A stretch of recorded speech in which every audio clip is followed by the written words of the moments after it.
Vincent Cheba, bonjour, Boker Tov. Bonjour Daniel. Merci d'être avec nous. Ça fait longtemps qu'on ne s'était pas parlé ensemble, au moins pendant toute cette période de la crise du coronavirus. Mais pendant cette période, eh bien, il s'est aussi passé des choses et votre organisation, l'ONG NGO Monitor, qui est active, on va dire, dans la lutte contre la désinformation et en fait en action de suivi de ce qui se passe, en particulier dans le secteur palestinien, eh bien, a continué son action.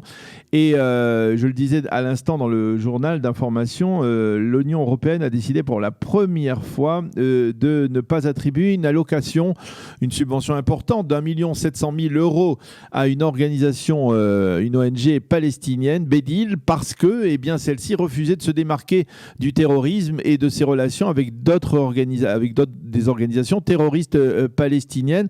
C'est une première. Et vous êtes, avec NGO Monitor, en partie responsable de ce développement. Expliquez-nous. Alors en fait, qu'est-ce qui s'est passé? C'est qu'au cours de l'année 2019, l'Union européenne a décidé d'introduire des nouvelles clauses de financement dans ses contrats, et donc des clauses antiterroristes. Cette clause, elle est générique pour le monde entier, pour toutes les organisations non gouvernementales qui sont bénéficiaires de l'aide européenne. Donc rien de particulier, on va dire. Ça vise pas forcément les Palestiniens. Et en fait, lorsque cette clause a été mise en place, des dizaines d'organisations non gouvernementales palestiniennes ont décidé donc presque de boycotter l'aide européenne, ou du moins ont menacé de boycotter l'aide européenne.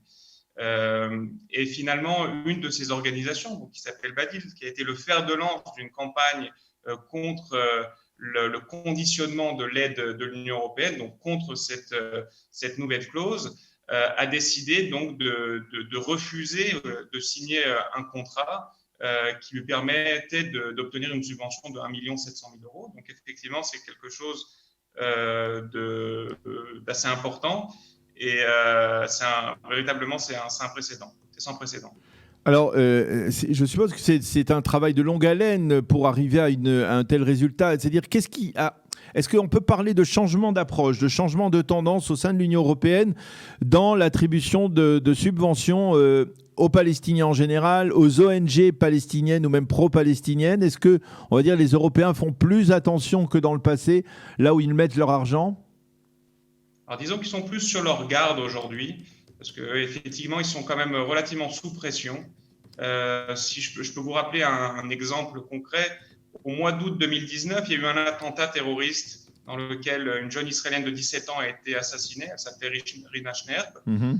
Et en fait, grâce aux investigations du Shabak, de l'armée israélienne, on a découvert que les principaux suspects qui sont aujourd'hui sur le banc des accusés sont membres d'ONG palestiniennes, pas simplement des membres, mais des directeurs financiers, des membres du conseil d'administration, des gens très très haut placés dans ces ONG.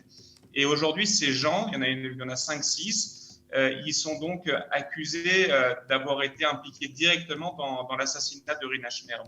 Et toutes ces ONG, de ces personnes qui travaillent pour ces ONG, elles reçoivent donc de l'argent de l'Union européenne et d'autres pays qui sont membres de l'Union européenne. Et donc,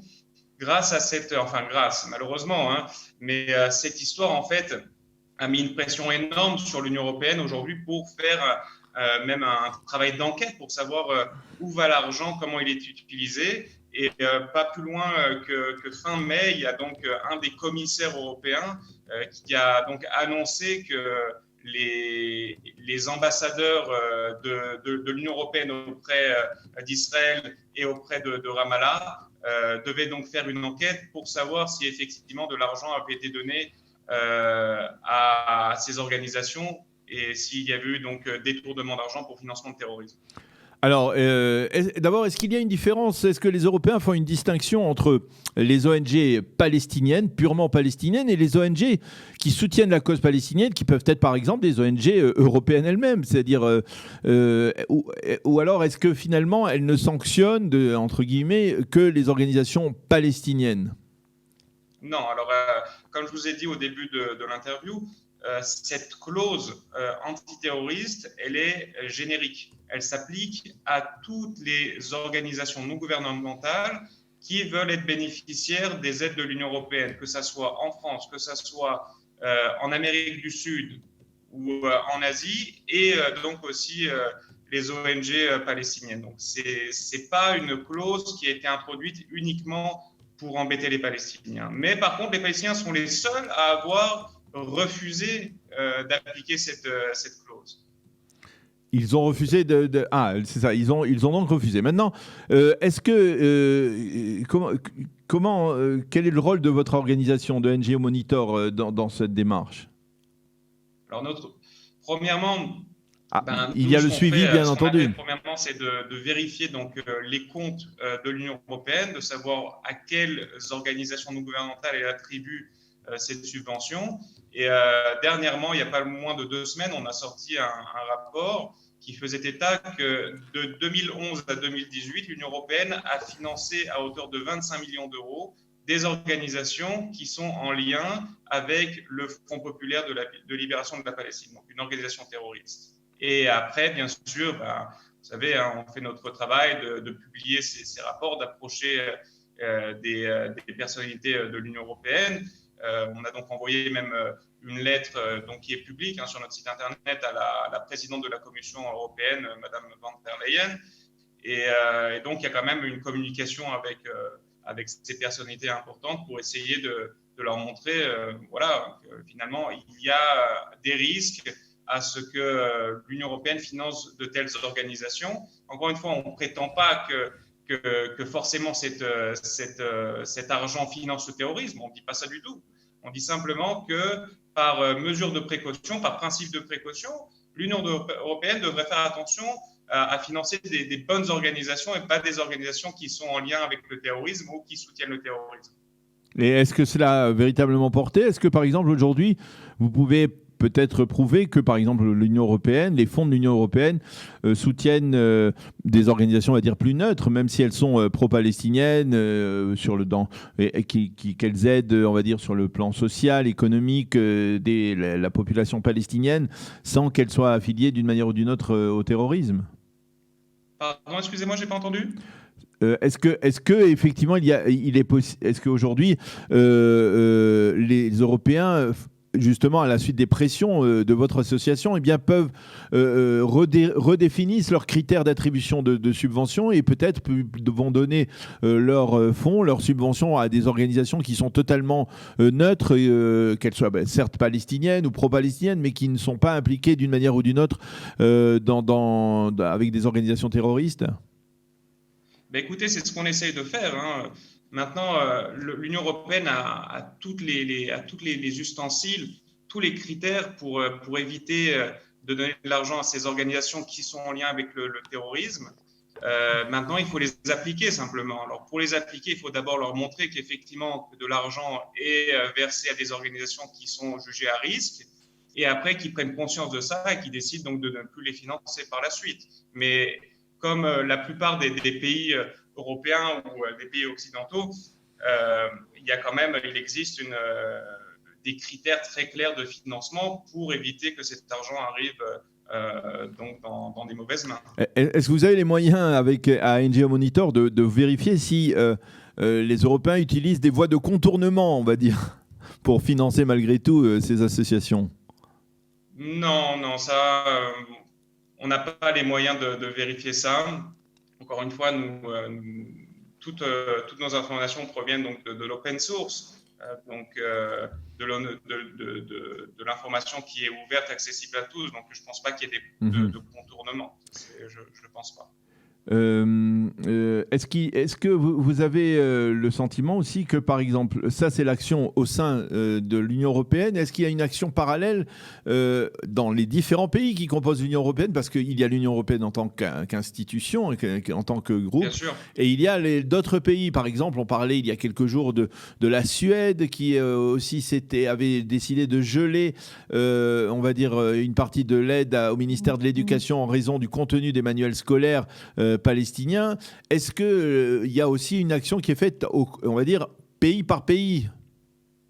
Oui, non, ça c'est sûr. Je veux dire, L'exemple que je vous ai donné par rapport à l'assassinat de Rina Schneer, Oui. il n'y avait pas que l'Union européenne qui finançait donc les organisations dont les membres ont été impliqués dans cet assassinat. Donc on a écrit à plusieurs gouvernements européens, dont la France par exemple, qui finance une des organisations dont les 2 directeurs financiers ont été impliqués dans l'assassinat de Rina Schneer. Donc oui, on essaie de mener donc une opération, enfin du moins de fournir de l'information aux différents pays de l'Union européenne pour essayer aussi de faire changer leur politique de financement. Encore une fois, la France, par exemple, c'est un pays où les critères de financement aux associations est très clair, surtout par rapport au financement du terrorisme. C'est un des pays les mieux dotés en législation, en critères pour combattre le risque de financement de terrorisme ou le risque de financement de détournement d'argent, de blanchiment d'argent. Et pourtant, on va dire le problème, c'est d'appliquer encore ces règles. Et donc, on est là, encore une fois, pour fournir de l'information afin de montrer qu'effectivement, ils font un bon travail en définissant des règles, mais maintenant, il faut les appliquer. Est-ce que les Européens vous paraissent aujourd'hui de bonne foi lorsque vous leur montrez des preuves de cette implication ou des déclarations de ces ONG qui refusent de se démarquer du terrorisme? Est-ce qu'ils acceptent facilement ou bien vous êtes en fait des fauteurs de troubles pour eux qui leur empêchent de mener une politique telle qu'ils voudraient l'amener? Malheureusement, il n'y a pas vraiment de dialogue. C'est-à-dire qu'on essaye de les rencontrer, de leur présenter nos recherches, etc. Malheureusement, les seuls, on va dire, l'impact, quand il y a impact, en définitive, c'est uniquement quand on passe par la presse, pas vraiment par des canaux de dialogue direct. C'est dommage, encore une fois, parce qu'on pourrait faire vraiment de belles choses. Mais il y a quand même, bien sûr, des réticences de l'Union européenne à vouloir accepter simplement de dire, voilà, on s'est peut-être trompé. Et finalement, ça bloque le dialogue entre nous et les institutions gouvernementales. Eh bien, Vincent, merci beaucoup de nous avoir éclairé sur ce dossier. C'est toujours important de voir qu'il y a une action qui est menée, de voir qu'aujourd'hui, peut-être, on va dire, l'Union européenne est en train de modifier son approche dans l'attribution de subventions à des organisations palestiniennes ou pro-palestiniennes. Merci beaucoup d'avoir été avec nous ce matin et à bientôt. Merci beaucoup, Daniel.